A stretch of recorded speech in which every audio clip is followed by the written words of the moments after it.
ছাগলটা খুব ভয়ঙ্কর ছাগল, দেখতেও মানে ভয় ভয় লাগে, যেমন মানুষের মতন। এইভাবে যদি মানুষের মতন একটা পশুর বাচ্চা হয় তাহলে এটা দেখতে একটু ভয় ভয় লাগে না? এরকম এই সর্বপ্রথম দেখা।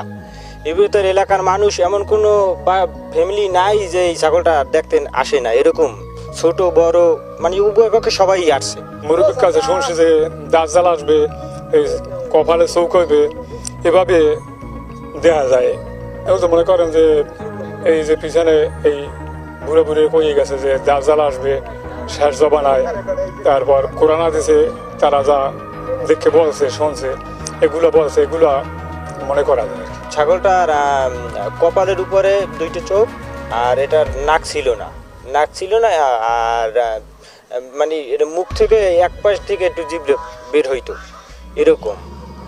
আর এটা দেখতে এরকম যেরকম হয়তো হাদিস কোরআনে আছে যেরকম যে শেষ জবানায় নাকি দাজ্জাল আসবে, তার কপালে চোখ থাকবে, মানে ঠিক দেখতে ওরকম। হয়তো পশু তারে নিয়ে এরকম সমালোচনা আসলে আমাদের করাটা ঠিক হইবে না, তারপরে বললাম। কালকে সকালবেলা ঘুমে থেকে উঠে শুনি মানুষের মতো বাচ্চা ছাগলের খোপে বলতেছে। পরে আমি খুব সাইডে দেখি 3টা বাচ্চা এক জায়গায় শুয়ে আছে। পরে বের করছি, বের করে দেখি যে কপালে চোখ। তারপরে আমি একটু ভয় পাইছি, যেহেতু আমি একা মানুষকে বলাইছি, 2-3 জন আসছে, আসে দেখছে যে এটা কেমন মানুষের মতো কপালে চোখ, নাক হয় নাই।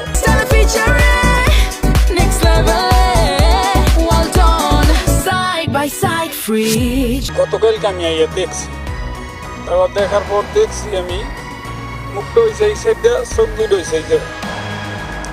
তা আমি ওরা কয়ে গেলাম কোথায় একটু পিঠার খাওয়াইস, যে দুধ খাইতে কষ্ট, পিঠার খাওয়াইস। তো বাচ্চারা শক্ত হইলে বাচ্চারা মারা গেল কি কারণে বুঝলাম না।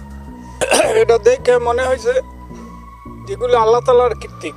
ওই আল্লাহ তাআলার কুদরত দেখার জন্য যে এমন একটা ঘটনা আসছে, জন্য ঘটনা আমাদের ইতিপূর্বে আমাদের এই এলাকার ঘটে নাই। তো এটা আমরা সচক্ষে দেখার জন্য আসছিলাম যে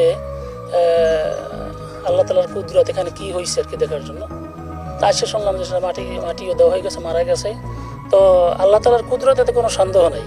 এটা আল্লাহ তাআলা কীভাবে দেখাইছেন, কীভাবে দেখাইবেন, আর এইভাবে আরও অনেক কিছু ঘটবে। কিয়ামতের আলামতগুলো, কিয়ামতের পূর্বে আরও অনেক কিছু ঘটবে, আমরা দেখতে পাবো। তো এটা এই ঘটনাগুলো ঘটে এই জন্য যে আল্লাহ তাআলা আমাদেরকে সতর্ক করেন এর মাধ্যমে।